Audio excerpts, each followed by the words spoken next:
incompatible con la vida. Un niño con eso, pues se muere, ¿no? No puede porque pues nunca llega sangre oxigenada a su cuerpo y la sangre oxigenada nunca se va para el cuerpo. Tiene que tener un defecto obligado. Y aquí viene una cosa importante, digo, tampoco quiero que se confundan tanto, pero imagínense que tiene una C y B. Y si tiene una C y B, ahí se podría mezclar la sangre, ¿no? Por eso hasta en la clasificación dice, ¿no? Que es una transfusión con C y B, etcétera, bla, bla, bla, ¿no? Sin C y B y así. Y la importancia viene aquí. El ventrículo derecho, normalmente tenemos el concepto de que el ventrículo izquierdo genera más presión. ¿Están de acuerdo? Pero genera más presión porque está unido a la aorta. Y la aorta tiene mayor resistencia y por lo tanto tiene presiones mayores. Pero ¿qué pasa en el niño transpuesto? ¿Quién creen que tenga mayor presión, la aorta o la pulmonar? Aorta. La aorta igual.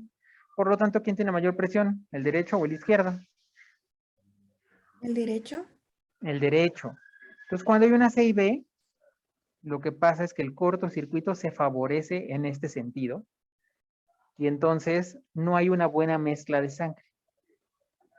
Pasa lo mismo cuando el niño tiene un conducto arterioso, lo voy a dibujar aquí en negro. Conecta la aorta y la pulmonar. Y lo mismo, ¿quién tiene mayor presión, la aorta o la pulmonar? La aorta. La aorta, y por lo tanto, también el cortocircuito se favorece en esta dirección. Por eso, el mejor lugar o la mejor mezcla de sangre que un niño puede tener es una comunicación interauricular. ¿Por qué? ¿Qué presiones manejan las aurículas? ¿Alguien sabe? De 5 a 8 milímetros. Exacto, presiones muy bajitas. Normalmente la aurícula derecha maneja unas presiones como de 6 a 8 y la izquierda como de 8 a 10. Normalmente. Pero en estos casos, como están invertidos los vasos, la presión de la aurícula derecha aumenta un poquito y casi aumenta de 8 a 10, la misma que la de la aurícula izquierda. Y entonces es el mejor lugar para que la sangre tenga un cortocircuito bidireccional y haya una mezcla de sangre. Por eso lo mejor que le puede pasar a un niño transpuesto es tener una CIA. A final de cuentas los niños nacen vivos porque recuerden que todos los humanos nacemos, como vieron en su tablita de los cambios fisiológicos del recién nacido, todos nacen con un foramen oval. Entonces a lo mejor ese foramen oval es chiquito y le ayuda a sobrevivir un tiempo, pero el niño va a nacer morado. Entonces, aquí me voy a adelantar un poquito al tratamiento, por ejemplo, de la transposición, pero el tratamiento de la transposición es muy de albañil. Si están estos mal puestos, lo único que tienes que hacer es cambiarlos. Se le llama switch arterial o cirugía de Yaten, ¿no? Es el tratamiento definitivo, es la corrección. Cortas la pulmonar, cortas la aorta y las cambias de lugar y se acabó, ¿no? Pero no todos los lugares hacen esta cirugía. Y a veces, ahí van a leer en sus libros, que allí se hace una cosa que se llama el procedimiento de Rashkin o atrioseptostomía. Ese procedimiento consiste en meter un catéter, llegar a este tabique, pasarle un balón y romper el tabique.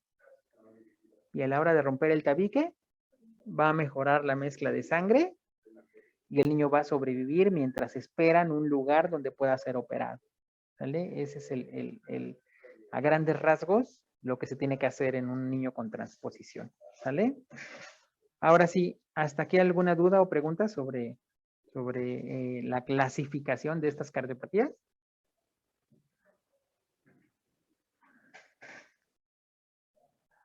Ok, entonces ahora ya van a poder unir este diagrama de flujo con el que hicimos la vez pasada, ¿no? De las cardiopatías no cianosantes. Pero entonces aquí viene la cuestión bien importante que tiene que ver con el diagnóstico, y que es la parte importante que como médicos tienen que saber.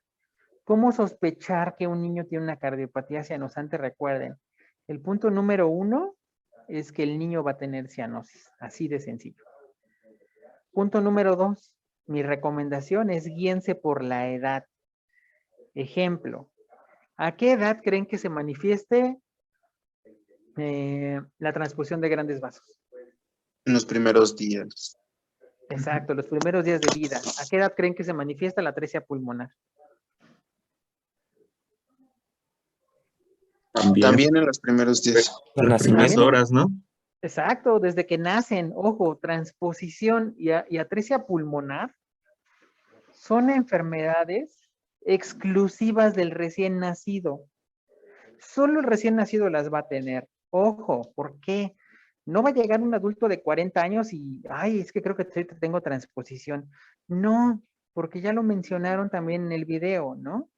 En realidad la transposición es la cardiopatía cianosante más frecuente en los recién nacidos. Pero durante el primer año de vida, el 80% se muere. Y antes de los 4 años ya se murió el 100%. Entonces, ojo, por eso hay que entenderlo bien. Imagínense, de todos los recién nacidos que nacen, la cardiopatía cianosante más frecuente es la transposición. Pero como la sobrevida de la transposición es menor, muchos niños se mueren, muchos niños desgraciadamente no son diagnosticados, muchos niños, aunque son diagnosticados, no hay donde los operen, los niños fallecen.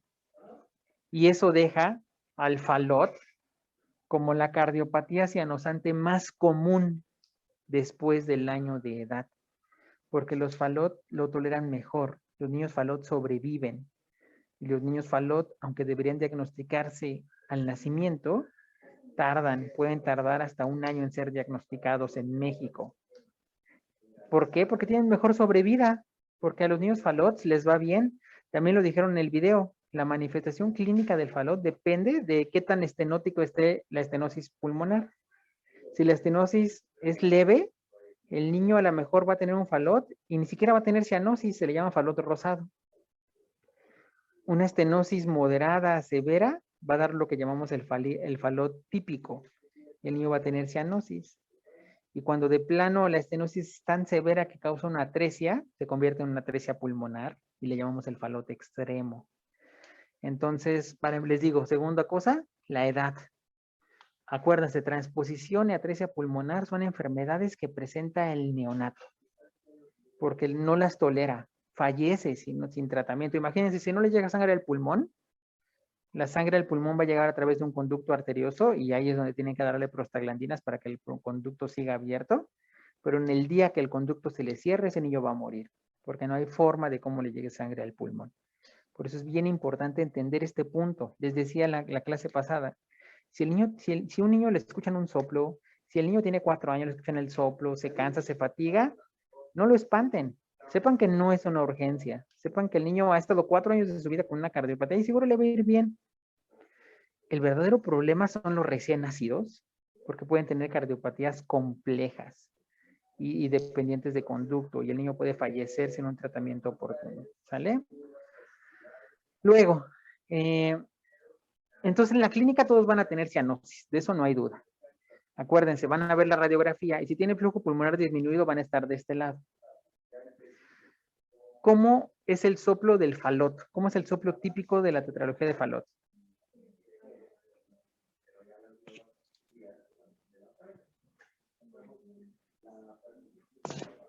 Es un soplo sistólico en el tercer espacio intercostal. Bueno, en el foco pulmonar, y este es de expulsivo, o sea, al inicio de la sístole, ¿no?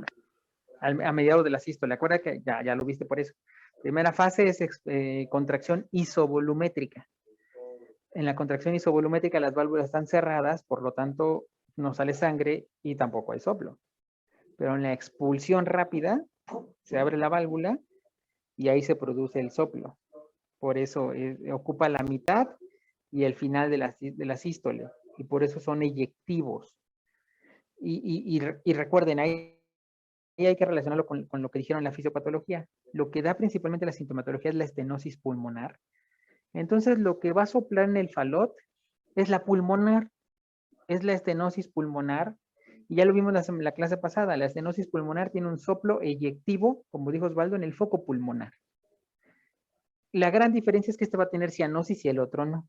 Entonces, si ven a un niño con un soplo sistólico eyectivo pulmonar y le toman una placa, pueden tener flujo pulmonar normal, y si no hay cianosis, va a ser estenosis pulmonar. Pero si tiene cianosis y el flujo pulmonar disminuido, den por hecho que es un FALOT, ¿sale? Entonces, soplo eyectivo pulmonar. ¿Cómo es el soplo de la conexión anómala total de venas pulmonares? Ya lo mencionamos hace ratito.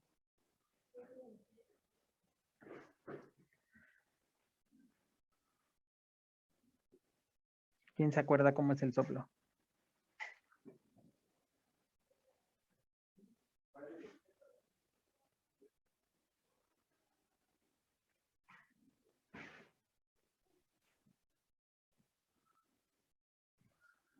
No, ¿no se acuerdan?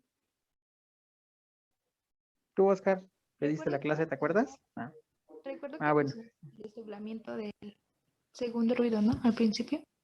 exactamente. O sea, una de las cosas que acompañan a la conexión anómala es el desdoblamiento del segundo ruido. Pero el soplo, ¿cómo es?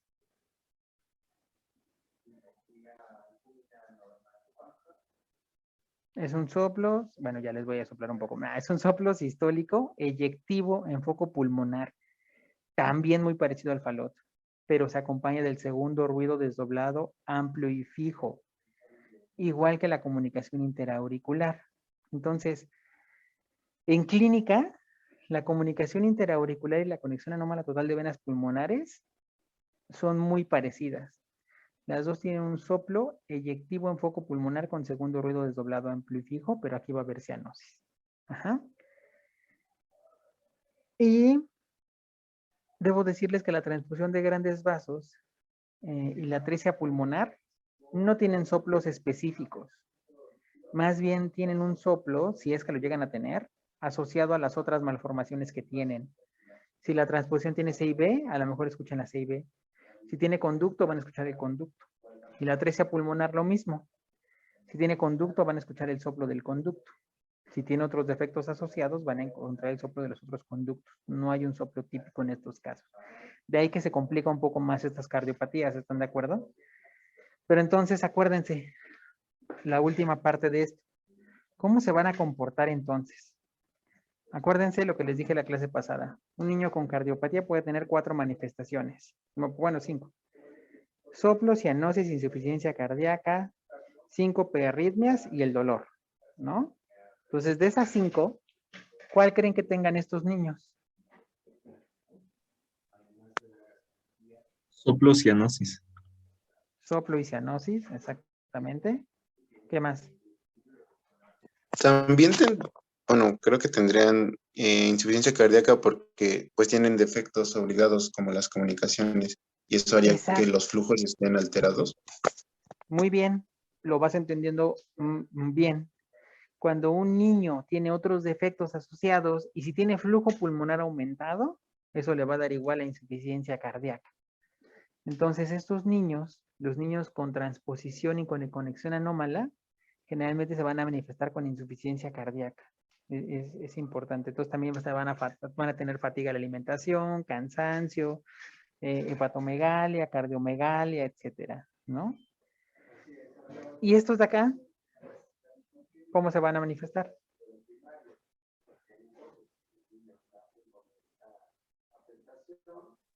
Soplo, cianosis. Soplo, cianosis, ajá. ¿Creen que tengan insuficiencia cardíaca? ¿Leyeron, por ejemplo, que al falota hay que darle diuréticos o algo así? No, porque no tienen insuficiencia cardíaca. Pero ¿qué sí pueden presentar? Que hasta lo mencionaron ahí. Síncope. Exactamente, ¿no? Arritmias y síncope. Y el síncope viene aquí. Síncope, recuerden que es la pérdida súbita del estado de alerta, puede tener distintas etiologías, pero en el caso específico de estas patologías, el ejemplo supremo es el falot. Los niños falot, ahí lo mencionaron también en el video, ¿no? Los niños grandes se ponen en cuclillas para aumentar el retorno venoso. Pero imagínense que ustedes fueran un lactantito, ¿no? Está Eric lactantito y tiene hambre y tiene falot. Y entonces está cianótico porque tiene un corto de derecha e izquierda y tiene estenosis infundibular. Entonces, aquí viene una cosa bien importante y por eso siempre me gusta que tomen anatomía hace mucho. ¿Se acuerdan dónde está el infundíbulo? Sí, pues es antes de entrar antes de la porción que es anterior o Ujú. previa a la arteria pulmonar. No, a la vena pulmonar. Exacto, a la válvula pulmonar. Es decir, es una parte del ventrículo derecho. Y aquí a lo mejor tiene un poco de relación con lo que mencionaron en el video, ¿no? Dijeron, solo lo mencionó así como el ventrículo a lo mejor es bipartita, ¿no? ¿A qué se refiere con bipartita? Bipartita se refiere a que está incompleto. Un ventrículo, para llamarse ventrículo, tiene que tener 3 porciones. Yo les pongo el ejemplo que es como una silla. Una silla, para que se llame silla, tiene que tener patas, asiento y respaldo, ¿no? Y si no tiene respaldo, pues ya no es una silla, es un banquito, ¿no? Así, por ejemplo. Entonces, acá pasa lo mismo con el ventrículo. Un ventrículo, para llamarse ventrículo, tiene que tener 3 porciones. Una porción de entrada, que está formada por la válvula y el aparato. Una porción trabeculada, que es propiamente la porción del corazón que se contrae. Y una porción de salida, que obviamente es por donde sale la sangre y se va a conectar a la válvula de salida. Entonces, la porción de salida del ventrículo derecho se llama infundíbulo y es muy diferente a la porción de salida del ventrículo izquierdo que se llama vestíbulo. El infundíbulo es una especie de cono, es una especie de cono muscular donde en la cima está la válvula pulmonar. Entonces, ojo, la estenosis que tiene el falot no es en la válvula, el problema no es en la válvula, sino lo que está debajo de ella, como ahorita mencionó Oscar, ¿no? Lo que está antes de la válvula es el infundíbulo y está dentro del ventrículo. Por lo tanto, tiene receptores beta adrenérgicos, igual que el músculo cardíaco. Entonces, imagínense, les decía Eric, lactantito, tiene hambre y de por sí tiene una estenosis infundibular, es decir, el infundíbulo está más chiquito de lo normal y a la hora que llora libera adrenalina. Y la adrenalina aumenta la frecuencia cardíaca, aumenta el tono del músculo y ¿qué creen? El infundíbulo se cierra más de lo que de por sí ya estaba cerrado. Y entonces en ese momento, cuando el niño hace un berrinche, se pone más cianótico, se puede llegar a desmayar, puede llegar a convulsionar, e incluso puede fallecer. Esa es la crisis de hipoxia. Y es una complicación exclusiva del falot. Solo el falot la va a presentar. Por eso ahí lo dijeron también en el video, es típica del falot. Ninguna otra patología lo presenta. Y por eso al falot, su tratamiento, le agregamos propanolol, un beta bloqueador. Es una de las escasas indicaciones que en pediatría tienen los beta bloqueadores para evitar que el infundíbulo se cierre y evitar que haya esta crisis de hipoxia. Ajá, eso es importante de entenderlo. Es una característica bien típica del falot. Y por eso es que el síncope entra ahí, ¿no? Porque los niños pueden tener crisis de hipoxia. Finalmente, a grandes rasgos, pues evidentemente el tratamiento es quirúrgico, ¿no? El tratamiento de atresia pulmonar y transposición es urgente. El neonato, si no lo tratas, se va a morir. A veces se puede hacer un procedimiento paliativo para darle más tiempo, como hace rato les decía en la transposición, el Rashkin, pero a final de cuentas a la transposición vas a tener que hacerle el switch y operarlo, ¿no? A la atresia pulmonar, acuérdense, mencionó Oscar en el video, ¿no? Que lo que ocurre es que la válvula no está formada, pero está imperforada, es decir, se formaron los 3 velos, pero no hay paso de sangre, está cerrada, ¿no? Es como si tienen una puerta y le cierran con llave y no llevaron la llave, pues no van a poder entrar a su casa, ¿no? Y si no pueden entrar a su casa, lo que a alguien se le ocurriría, porque su mamá va a llegar muy tarde, pues es romper la ventana y meterse. Pues acá pasa lo mismo, si la válvula está cerrada e imperforada, lo único que van a hacer es con un catéter romper la válvula. En ese momento la sangre va a poder pasar al pulmón y salvar al niño. Pero el chiste es que esto se tiene que hacer muy temprano. Por eso es que es bien importante sospechar estas enfermedades en el recién nacido desde que nace. ¿Sale? El falot y la conexión anómala son mejor tolerados. Generalmente son niños más grandes. A veces los detectan tarde, les digo, en México hasta después del año de edad, a veces hasta los 2 años. Es más, tengo un niño que se llama Edwin, que me lo trajeron con conexión anómala a los 8 años de vida. Lo habían visto muchos médicos, es de Veracruz. Lo vieron muchos médicos en Veracruz, incluso lo llevó al Hospital General de Veracruz, o no sé cómo se llama ese hospital, pero le dijeron que no tenía nada que hacerle a su niño, que era normal, que era morenito. Y la mamá dijo, híjole, pues mi hijo está raro, o sea, yo lo veo mal, o sea, sus uñas se le están haciendo raras porque tenía acropaquias ya.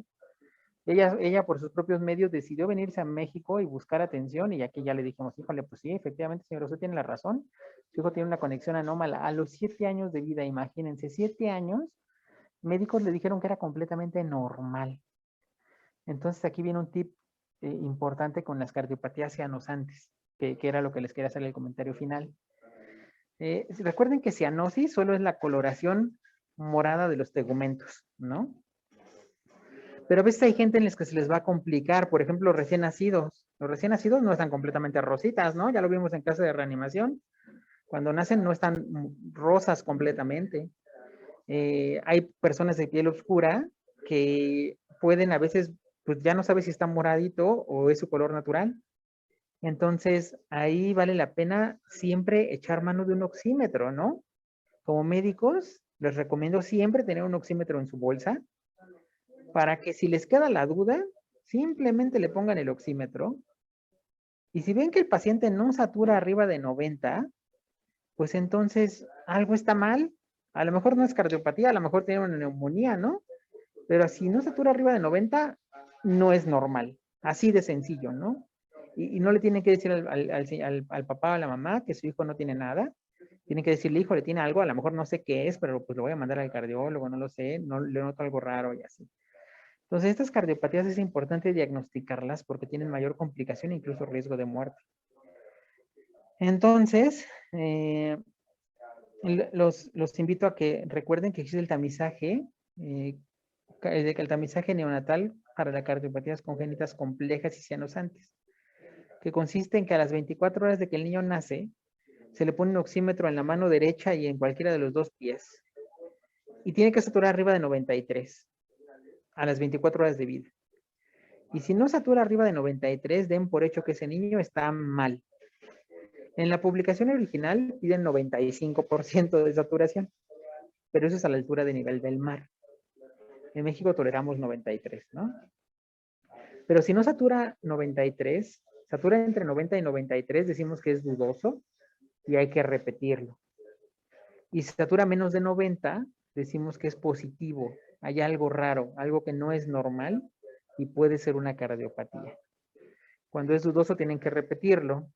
Y si vuelve a salir dudoso, repetirlo una tercera ocasión y ya. Ante la duda no hay duda. Si sigue saliendo dudoso, mejor que lo vea el cardiólogo, ¿no? O lo vea el Doctor, neumólogo. ¿dudoso? Si algo. ¿De dónde a dónde? ¿Eh? Es que se me cortó. De Dudoso. 90 a 93. Les digo, la publicación original dice de 90 a 95, dudoso. Pero les digo que eso es a nivel del mar. En México toleramos 93. Y actualmente, por norma oficial mexicana, ya se debe hacer ese tamiz en todos los hospitales donde se atienden recién nacidos. Porque precisamente así pueden detectar cardiopatías complejas y cianosantes. ¿Sale? ¿En qué momento se hacía la medición, doctor? ¿Me la podría repetir, por favor? Ah, claro, a las 24 horas de vida. Y Y de hecho se para pide algunas repetir, características. Tiene que ser en un ambiente cálido, con luz natural. El niño no tiene que estar llorando. Y tiene que ser siempre una persona entrenada y calificada para tomar la oximetría. ¿Y cuál es la otra pregunta? para repetirlo, ¿cuánto tiempo después se tendría que hacer? Una hora después. Una hora después lo repites si es que era dudoso.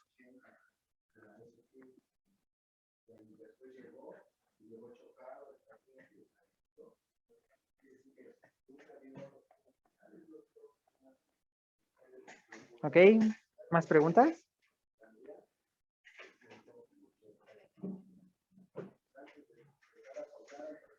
Bueno, yo sé que... Ajá. Bueno, es que fue un poco extraño, pero encontré que también el estreñimiento podría llegar a desencadenar las crisis de hipoxia. Sí, por el esfuerzo. A final de cuentas, cuando los niños están en el baño y hacen un esfuerzo a la hora de pujar, acuérdate que el pujido genera una maniobra de Valsalva, ¿no? Entonces, al generar una maniobra de Valsalva, teóricamente debería aumentar el retorno venoso, pero en el falot lo que pasa es que ocurre un espasmo del infundíbulo y pasa exactamente la crisis de hipoxia, se desencadena. Gracias, Doc. ¿Vale? Doctor, Ujú. Decía que para el diagnóstico prenatal se hacía bueno, en el ultrasonido se hacía un corte de 3 vasos y de 4 cámaras. ¿Sí se realiza aquí en México o es como en un particular o? No, sí se realiza en México, no solamente en los hospitales particulares o en la consulta privada, pero desgraciadamente no todos los ginecólogos tienen el entrenamiento para hacer ese tipo de ultrasonido estructural. Ahí, por ejemplo, Caro, yo les hago un comentario, ¿no? Yo siendo cardiólogo y teniendo el niño ahí en la cama y haciéndole los ecos, a veces cuesta un trabajo hacer un diagnóstico. Y como ginecólogo, ni siquiera tienes al niño ahí, sino que está en la panza de la mamá, ¿no? Y a veces puede ser difícil que hagan una buena toma de la estructura cardíaca.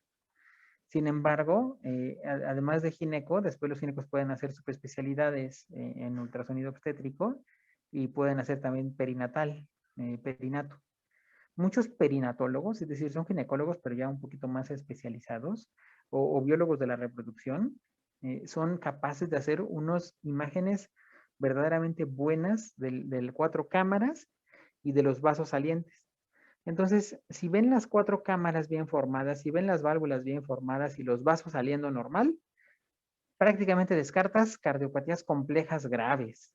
Entonces, el diagnóstico prenatal es bien importante porque, ojo, la literatura dice que el 80% de estas cardiopatías son diagnosticadas por control prenatal. Eso en países como Estados Unidos. En México, menos del 20% de estas enfermedades son diagnosticadas in útero. Menos del 20%. Por muchos factores. Uno, en México la población ni siquiera va a veces a control prenatal. Ya les contaba la otra vez que les van a llegar un chorro de señoras de ¿a cuántas consultas fue? No, a ninguna. ¿Cuántos ultrasonidos hizo? No, pues ninguno. Porque así es la mentalidad de la población. Y luego los que van a consultas de similares y obviamente nada más el médico de ahí le dice, ah, sí, ¿cómo va su embarazo? Ah, pues bien chido, ¿no? ¿Cómo está su presión? Bien, bye. Ni se toman el ultra. Y a veces se toman el ultrasonido en laboratorios patito, donde solo miden al bebé y nada más. Solo miden el bebé, el líquido amniótico y ni siquiera se fijaron que tenía gastrosquisis o que tenía anencefalia, no lo sé, pues estoy inventando. Y entonces, desgraciadamente, en México la realidad del diagnóstico prenatal es pobre. Hay pocas personas capacitadas para hacer ese tipo de estudios, pero sí existe, Caro. Hay muchos lugares donde están haciendo y le llaman ultrasonido obstétrico. Ahí se me fue el nombre, espérame. Estructural. El ultrasonido estructural se puede realizar desde la semana 18 de embarazo. Y es bien importante porque desde ahí te puedes dar cuenta que el niño puede tener una malformación mayor y entonces es importante saberlo, ¿no? Entonces, un buen ginecólogo va a hacer, además del ultrasonido estructural, va a tomar también el cariotipo y todo para ver si hay alguna probabilidad de afección in útero. Pero ustedes lo habrán visto y les va a tocar vivirlo. El diagnóstico prenatal en México, desgraciadamente, es muy malo, ¿sale? Gracias, Doc. ¿Vale? Estamos casi sobre tiempo, entonces hoy sí me voy a tener que retirar, chavos, porque tengo diplomado. No voy a poder extender más allá de las 10 de la mañana, además de que todavía hay un pacientito por ahí. Entonces, bueno, tiempo para una última duda, si alguien tiene. Doctor, rápidamente de lo de la transmisión de grandes vasos, o sea, prácticamente el conducto arterioso sería un cortocircuito de derecha a izquierda. No, o sea, en Eso sí general, no en ese entiendo. tipo de cardiopatías se presentan cortocircuitos bidireccionales para que sobreviva. El conducto arterioso también puede dar ese cortocircuito bidireccional. Pero como ahorita te explicaba, como a final de cuentas el lado derecho va a tener conectada la aorta, tiene mayor presión. Y a pesar de que se produce un cortocircuito bidireccional, va a ser preferente hacia un lado. Entonces, no es el mejor lugar para que haya una mezcla de sangre. Sí, o sea, el comentario específico sería, si hay mezcla de sangre en una CIB, si hay mezcla de sangre en un conducto arterioso, pero el mejor sitio para que la sangre se mezcle es en una comunicación interauricular, por lo de las presiones que les comentaba. Es decir, Sí, si el niño no tuviera CIA y tiene un conducto, a lo mejor con eso sobrevive y aguanta un rato, pero a final de cuentas el conducto tiende a cerrarse. y no es la mejor opción para que un niño sobreviva. Vale, gracias, doctor. ¿Vale? Entonces, finalmente, chavos, les digo que me voy a retirar porque tengo que ir a lo del diplomado, pero no crean que ya se libraron de mí. En lugar de un caso clínico, un ejercicio, les voy a dejar unos, como yo le llamo como mini casos de investigación. Les voy a poner un ejemplo que también puede pasar en pediatría y que desgraciadamente pues, no les va a tocar vivir, o al menos no creo que les toque vivir, pero es de cuando llaman a un pediatra para que revise un niño que ven raro, porque el niño acaba de nacer y no saben ni qué tiene, ¿no? Y a veces como pediatras, pues también lo ves y dices, puta, tampoco sé qué tiene, ¿no? Y te tienes que ir, era lo que les decía el otro día, ¿no? Uno no puede saberlo todo. Entonces, el chiste de este trabajo es que me lo manden igual, ese les voy a dar hasta el día de mañana, para que lo manden a mi correo. No es largo, tampoco quiero que hagan una super mega enciclopedia. Simplemente les pongo un caso clínico donde, por ejemplo, Eric llega, lo mandan a la toco, ven un niño y tú al niño lo encuentras con tal y tal característica. Y les hago 3 preguntas así. ¿Qué ves en la foto? ¿Qué crees que pueda tener? ¿Qué síndromes has oído que puedan presentar estas manifestaciones? Y se acabó. Tampoco quiero que me hagan una super explicación, pero tampoco me hagan un parrafito ahí de 2 renglones, ¿no? O sea, que se vea que hicieron bien el esfuerzo por buscar cuál puede ser la causa de estas malformaciones, y ya me lo mandan a mi correo, y evidentemente bien presentado, ¿no? Es como debe de presentarse un trabajo. Yo creo que con eso les explico todo, ¿no? Entonces, ahorita se los mando al WhatsApp, y pues desgraciadamente me despido de ustedes, y el jueves continuamos con esto, ¿sale, chavos? De todas formas, si tienen más dudas, ya saben que ahí está el chat y de todas formas el jueves continuamos, ¿vale? Si hay más dudas de esto. Ajá.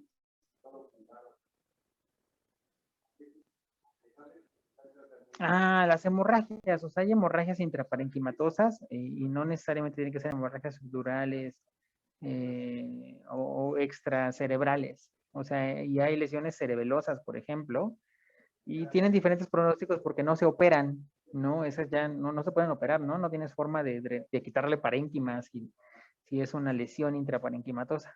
A esas lesiones me refiero. ¿La toma intraparenquimatoso tendría que estar en ese apartado? Así es.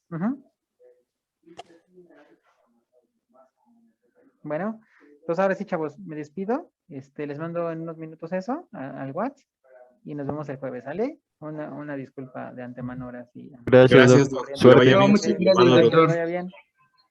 Nos vemos. Gracias. Bye.